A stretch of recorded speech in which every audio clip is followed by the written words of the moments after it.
नमस्कार, स्वागत है आपका संसद टीवी पर। मैं हूं मनोज वर्मा और आप देख रहे हैं हमारा खास कार्यक्रम मुद्दा आपका। केंद्रीय वित्त मंत्री निर्मला सीतारमण 23 जुलाई 2024 को लोकसभा में केंद्रीय बजट पेश करेंगी। प्रधानमंत्री नरेंद्र मोदी के नेतृत्व में सरकार के तीसरे कार्यकाल का ये पहला बजट होगा। इसलिए मुद्दा आपका में आज हम बात बजट के संदर्भ में कृषि क्षेत्र की करेंगे। उपलब्धि और बजट को लेकर कृषि क्षेत्र की क्या अपेक्षा है, इसे भी जानने समझने की कोशिश करेंगे। चर्चा करने के लिए दो खास मेहमान मेरे साथ इस समय जुड़े हुए हैं। कृषि एवं किसान कल्याण मंत्रालय के पूर्व कृषि आयुक्त SK मल्होत्रा जी हमारे साथ जुड़े हैं। मल्होत्रा जी, आपका स्वागत है संसद टीवी पर। साथ ही हम बात करेंगे कृषि विशेषज्ञ डॉक्टर अशोक विशन दास जी से, जो प्रोफेसर हैं IIPA के संस्थान से। साथ ही कृषि मंत्रालय की विभिन्न समितियों से भी अशोक जी जुड़े रहे हैं। आपका भी स्वागत है अशोक जी संसद टीवी पर। नमस्कार जी। लेकिन शुरुआत मैं मल्होत्रा जी आपसे करूंगा, क्योंकि मुद्दा बजट का है और बात खेती किसानी की है, किसान की है, कृषि क्षेत्र की है। आप कैसे देखते हैं अगर हम बात बजट की करते हैं, क्योंकि बीते 10 सालों में सरकार का फोकस कृषि और किसान के कल्याण पर रहा है। आप कैसे देखते हैं बजट को? जैसे कि हम समझ रहे हैं कि हमेशा से भारत सरकार की यही चिंता रही है कि किसानों के हित में ज़्यादा से ज़्यादा हम कैसे काम करें। तो उस किसान को एक तरह से केंद्र बिंदु मानकर भारत सरकार ने बहुत सारी ऐसी योजनाएं गत 10 वर्षों में चलाई है जो किसान की कल्याणकारी रही है जी। और अभी तक जो हम लोग हमेशा बात करते थे, वो सिर्फ हम लोग बात करते थे कि हमारा उत्पादन कैसे बढ़े, और हमेशा जो है इसी तरह की बातें होती थी। लेकिन ये इस बार ही पहली बार सोचा गया था, ये इन्हीं पिछले 10 सालों में, कि किसान की आमदनी भी कैसे बढ़े। तो खाद्य सुरक्षा, पोषण सुरक्षा के साथ साथ जो किसानों की आमदनी सुरक्षा वाली बातचीत जो थी, वो सबसे महत्वपूर्ण बात थी जो निकल करके सामने आई थी। और साथ में जो मैं ये कहूँगा कि जो कृषि के क्षेत्र में बहुत सारे ऐसे इंफ्रास्ट्रक्चर हैं जिनको जो है हमें बिल्डअप करने की जरूरत थी, उस पर जो है विशेष तौर पर जो है ध्यान दिया गया।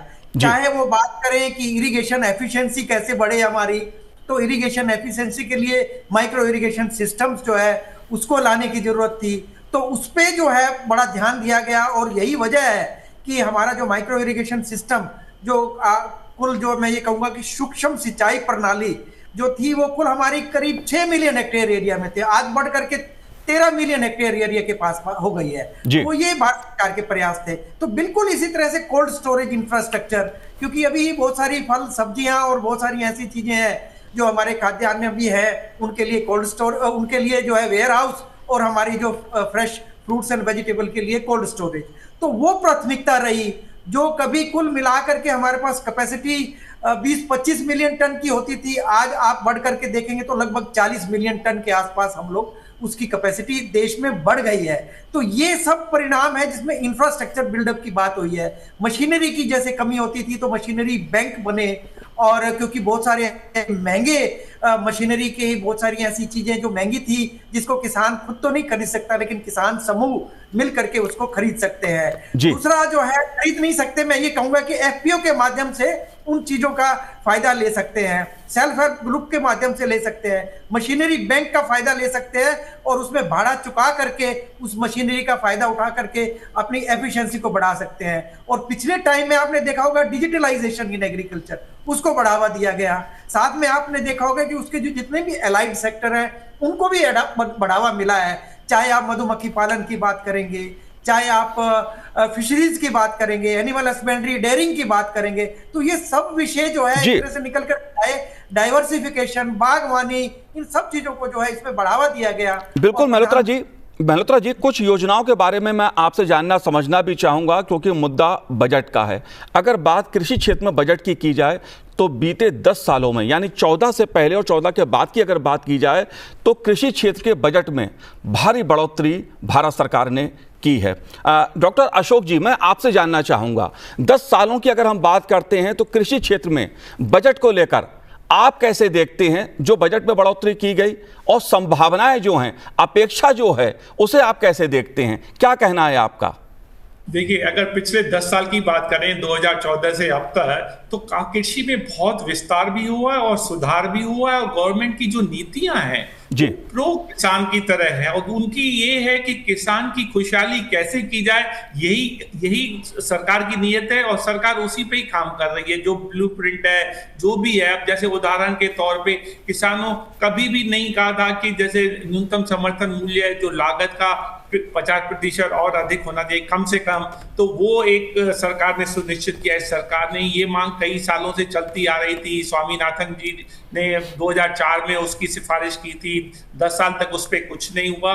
तो अब अगर किसी भी आप व्यवसाय में देखिए, अगर 50% लागत से ज्यादा आपको मिलता है तो वो कहीं ऐसा संभव ही नहीं है, लेकिन कृषि में संभव करके दिखाया। पहला ये पॉइंट। फिर जो किसान भाई किसी कारण से नहीं है, तो आप उसको एक मुश्त या 3 मुश्त में आप उनको पैसा दे रहे हैं, ताकि उनकी जो रोजमर्रा की कोई जरूरतें हैं छोटी मोटी, तो वो भी हम 6,000 भारत सरकार दे रही है हर किसान को, करीब 12-13 करोड़। तो ये एक बहुत ही दूरगामी नीतियां हैं, जिसकी वजह से किसान की खुशहाली ज्यादा हो रही है। और किसान जो है, जो हमारा कृषि है, वो हमारी नींव रखता है अर्थव्यवस्था की। तो अगर हम अर्थव्यवस्था को 3 भागों में बांट सकते हैं, एक होता है प्राथमिक, सेकेंडरी, टर्शरी। तो जो इमारत बुलंद होती है, वो उसकी नींव कितनी मजबूत है उस पर निर्धारित होता है कि कितनी इमारत बुलंद होगी। अब कोविड में देखिए, कोविड-19 में सारे जो हमारे सेक्टर्स हैं, सब में नेगेटिव ग्रोथ हुई, कृषि को छोड़ के। उसी से हमारी अर्थव्यवस्था सुदृढ़ भी हुई, मजबूत भी हुई, और हम उसको इतनी विषम परिस्थितियों के बावजूद भी हम एक सशक्त अर्थव्यवस्था के रूप में निकले हैं। और हम अगर देखें पिछले 10 सालों में, तो हमारी भारत की जो अर्थव्यवस्था है वो विश्व की 5वीं सबसे बड़ी अर्थव्यवस्था में है। और सरकार का ये भी उद्देश्य है या ये टारगेट है कि उसको तीसरी सबसे बड़ी शक्ति बनाए अगले कुछ सालों में। और मुझे पूर्ण विश्वास है ऐसा होगा भी, क्योंकि नीतियां बहुत ही दूरगामी है, जिससे सबका विकास हो रहा है, सबका विश्वास भी है और सबका विकास भी है, और यही सही समय है। तो मुझे तो लगता है कि सरकारी जो नीतियां हैं कृषि में खास करके, बहुत ही सुदृढ़ है, और इकोनॉमिक पॉइंट ऑफ व्यू से भी, उसके दृष्टिकोण से भी बहुत ही सक्षम है। जी बिल्कुल। तीसरी बार जब प्रधानमंत्री नरेंद्र मोदी जी ने शपथ ली थी प्रधानमंत्री पद की, तो उसके बाद जो पहली फाइल साइन उन्होंने की थी वो किसान सम्मान निधि से संबंधित थी। और प्रधानमंत्री जी ने इस मौके पर कहा था कि उनकी सरकार और वह स्वयं किसानों के कल्याण को प्राथमिकता में सबसे ऊपर रखते हैं, कृषि क्षेत्र को प्राथमिकता में रखते हैं।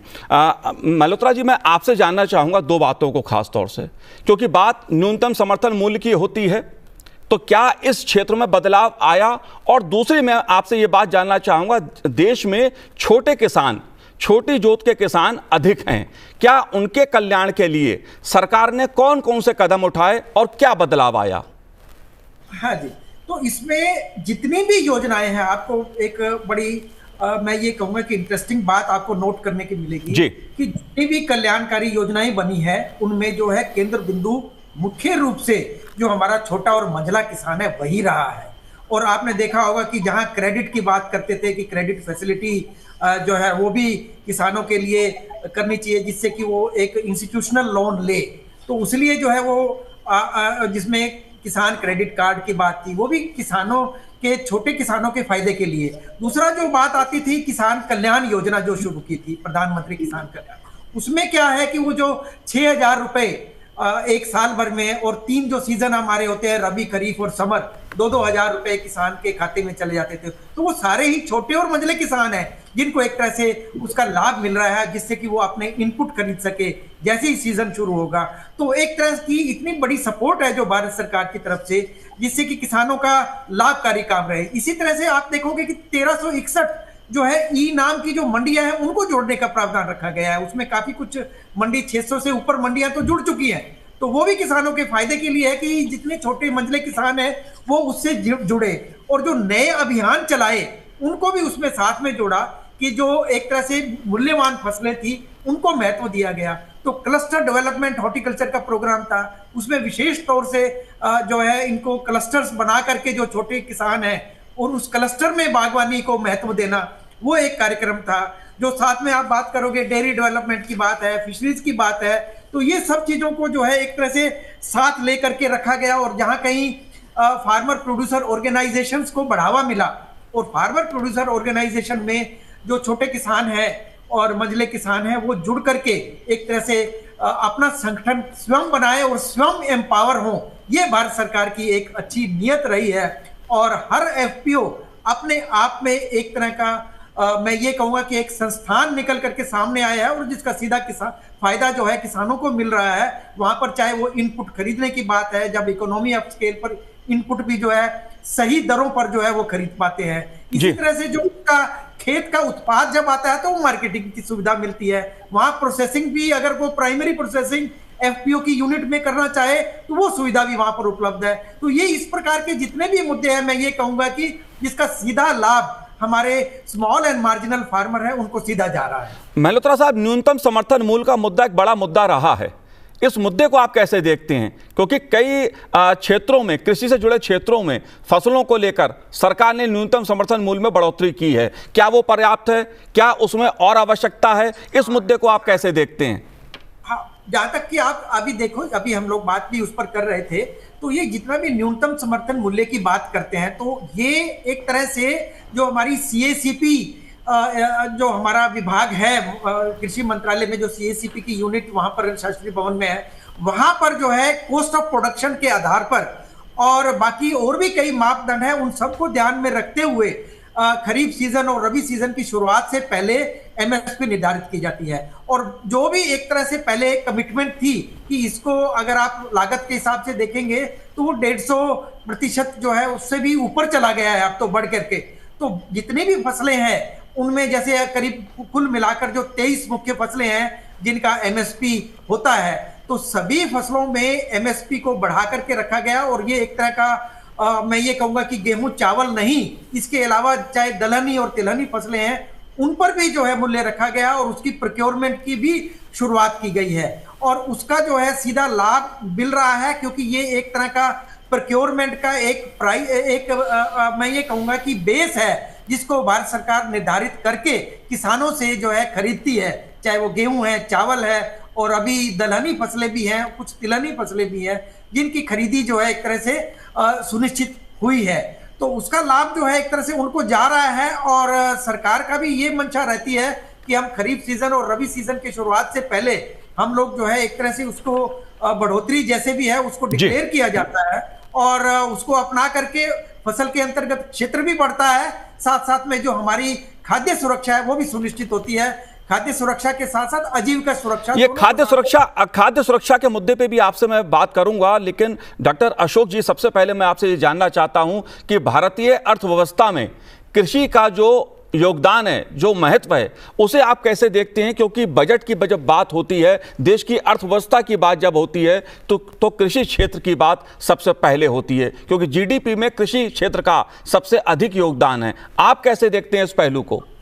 देखिए, अगर 1951 से हम अब तक का इसकी तुलना करें तो 1951 में हमारा जो कृषि का जो अर्थव्यवस्था में योगदान था करीब करीब 51% था, जो घट के अब 15-16% तक आ गया। लेकिन इसमें घबराने की कोई बात नहीं। जो भी विकसित देश हैं आज, जो 200-300 साल पहले विकासशील देश हुआ करते थे, तो उनके साथ भी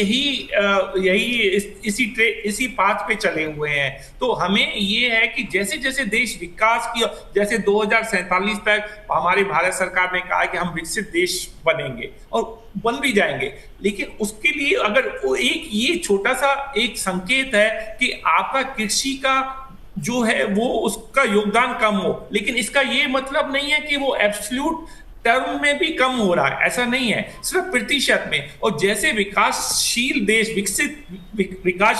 विकसित देश की तरह अग्रसर होते हैं तो दूसरे जो हमारे क्षेत्र हैं जैसे इंडस्ट्री है, सर्विसेज है, उसका योगदान अपेक्षाकृत अधिक होता जाता है, लेकिन एब्सोल्यूट में कम नहीं हो रहा है। तो ये पॉइंट कई लोग थोड़ा सा इसको समझने में थोड़ी दिक्कत होती है कि भाई कृषि में हमारा योगदान कम हो रहा है, तो ये कोई चिंता का विषय बिल्कुल नहीं है। और क्योंकि उसमें हमारे पास जो श्रम शक्ति है, जो वर्क फोर्स है, वो करीब करीब इस समय 45.5% है, जो घट के 15 से 20% से ज्यादा नहीं होना चाहिए, क्योंकि उससे क्या है कि हमारी जो लेबर प्रोडक्टिविटी है वो काफी कम है, करीब 21% है नॉन एग्रीकल्चर के कंपेरेटिवली। तो यहाँ हमें थोड़ा सुधार की आवश्यकता है।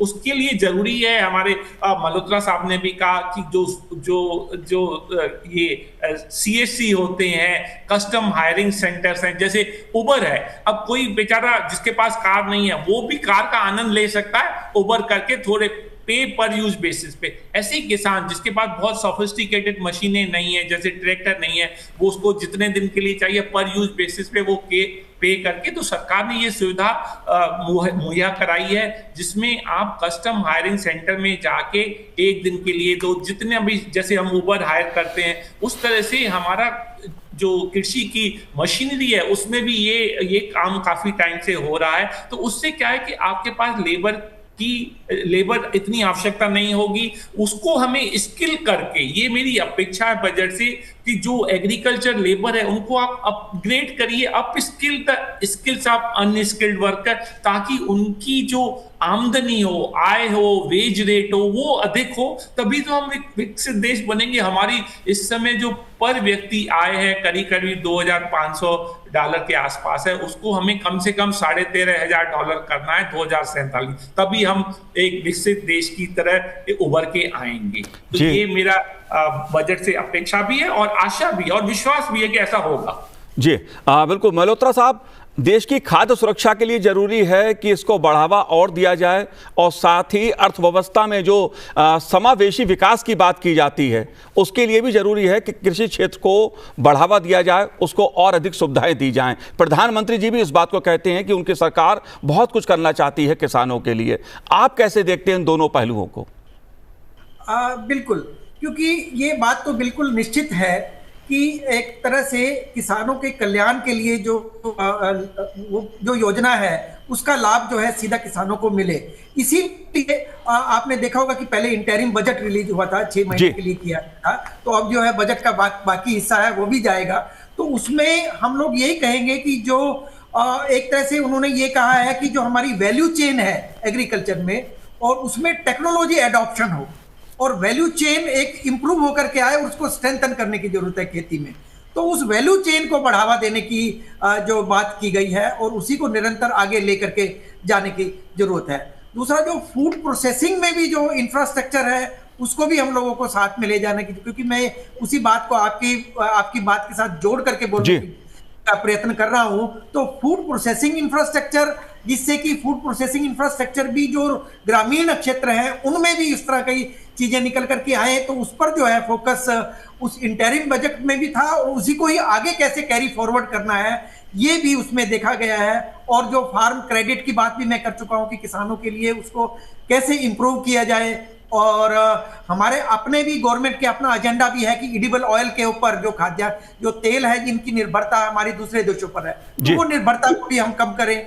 और पोस्ट हार्वेस्ट एक्टिविटीज है उनमें जो है कैसे इन्वेस्टमेंट हो, और एग्रीकल्चर एक्सीलरेटेड फंड जो है अपने आप में जो बन करके आया उसको हम सुचारू रूप से कैसे करें। तो ये भी अपेक्षा है हमारी कि इन सब चीजों को आगे और बढ़ाएं, और क्रॉप इंश्योरेंस पर जो एक तरह से बढ़ावा मिले, और टेक्नोलॉजी एडॉप्शन जिसमें प्रोडक्टिविटी लेड जो ग्रोथ है वो होनी चाहिए, कि अभी हमारे पास क्षेत्र उतना ही है लेकिन उसी क्षेत्र से अधिक उत्पादन कैसे ले, उस पर जो है हम लोगों को जोर देने की जरूरत है। और साथ में फिशरीज, डेयरी साइंस, इनकी भी बात अक्सर हम करते हैं, चाहे बी फार्मिंग की बात है, चाहे सोलर फार्मिंग की बात है, साथ में मशरूम कल्टीवेशन है, इस तरह के और कई मुद्दे हैं जिनको हम लोगों को साथ रख करके बात करने की आवश्यकता है, अगर हम लोगों को कृषि के क्षेत्र में और किसानों के हित के लिए और भी जो है हमें कल्याणकारी काम करना है।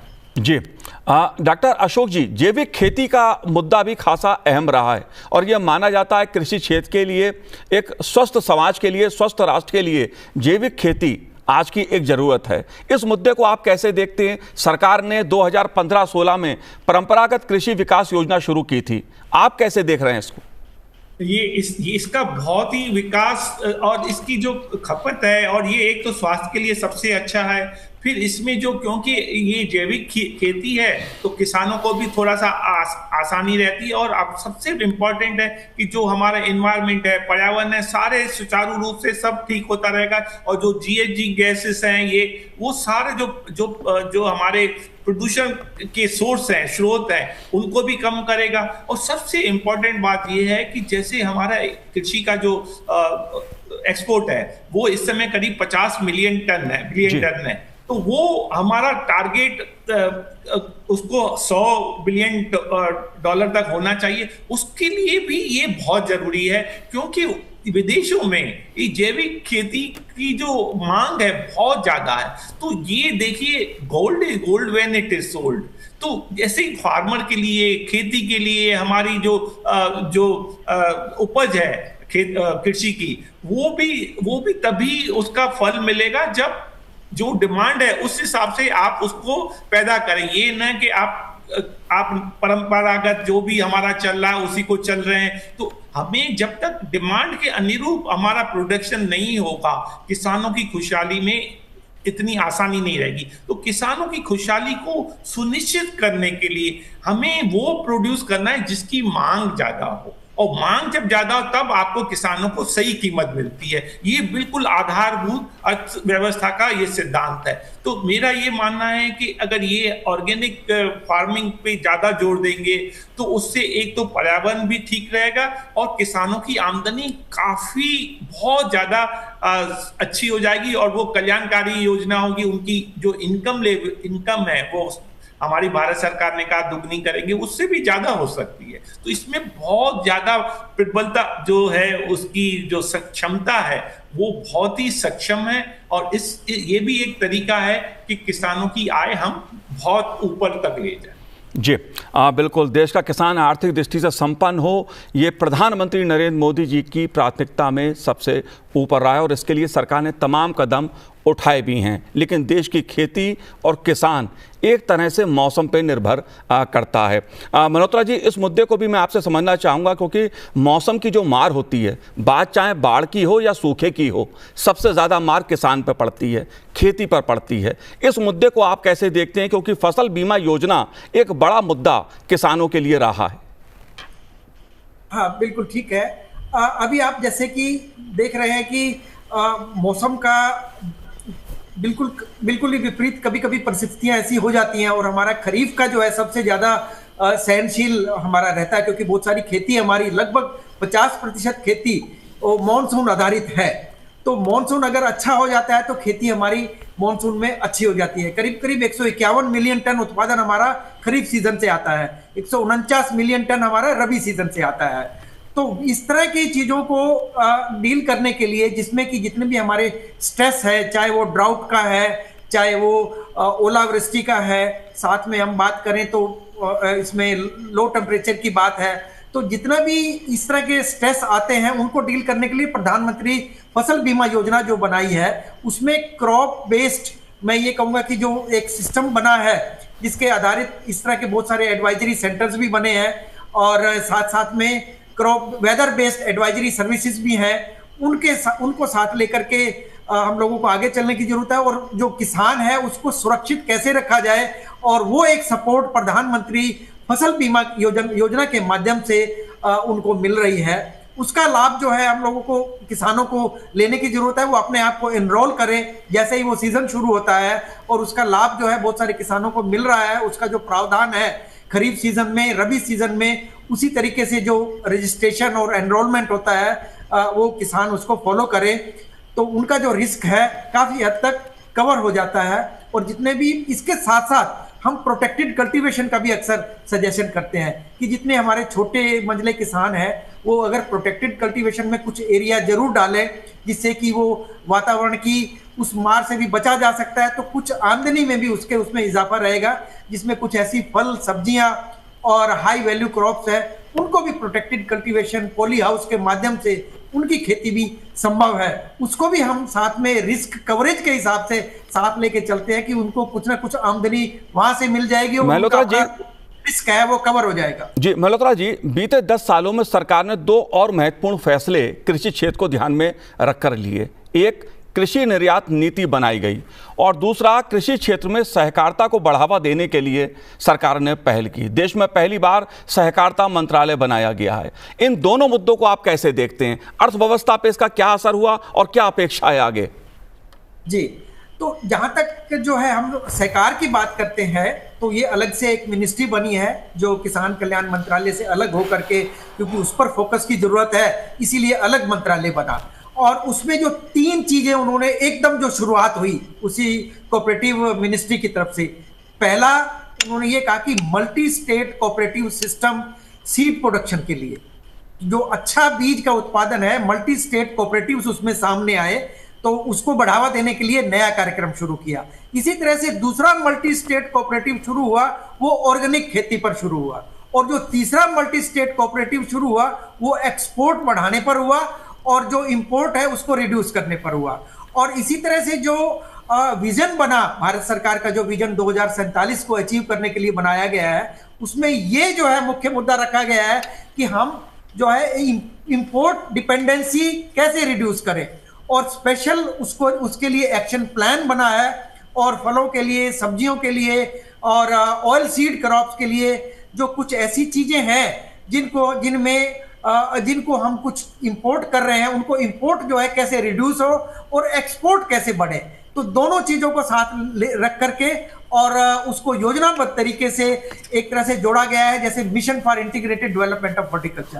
तो उसमें जो cluster development, horticulture cluster development programme चलाया गया, उसका यही ऑब्जेक्टिव है। ऑयल सीड के ऊपर अलग से national mission for edible oil चलाया, जिससे कि हमारी जो 25 मिलियन टन खाद्यान्न तेलों की मांग है और उनमें से सिर्फ हम 11 मिलियन टन अपने पूरा कर पाते हैं, 14 मिलियन टन हमें बाहर से मंगाना पड़ता है। तो ऑयल पाम के लिए भी उसमें अलग से स्कीम बनाई गई और उस स्कीम का इम्प्लीमेंटेशन हुआ।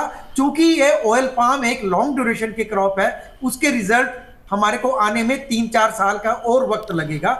उसके बाद हमारी डिपेंडेंसी इंपोर्ट पर घटती चली जाएगी। तो निर्यात को जो है वो एक तरह से मैं ये कहूंगा कि इंपोर्ट रिड्यूस होगा और एक्सपोर्ट को हम लोग बढ़ावा देंगे। इस चीजों का जो है फोकस इन कार्यक्रम में सब में चल रहा है। जाहिर सी बात है, बजट की बात की जाए, देश की अर्थव्यवस्था की बात की जाए तो उसमें जीडीपी जो है उसमें कृषि क्षेत्र का बहुत बड़ा योगदान रहता है। देश की अर्थव्यवस्था काफ़ी हद तक कृषि क्षेत्र पर, किसानों की मेहनत पर और उत्पाद पर निर्भर करती है। इसलिए हर किसी की नज़र निर्मला जी के बजट पर रहेगी कि उसमें खेती किसानी के लिए क्या होता है। आप दोनों का बहुत बहुत शुक्रिया संसद टीवी से बात करने के लिए, बहुत बहुत धन्यवाद। तो आज इस कार्यक्रम में इतना ही, मुझे दीजिए आज्ञा, नमस्कार।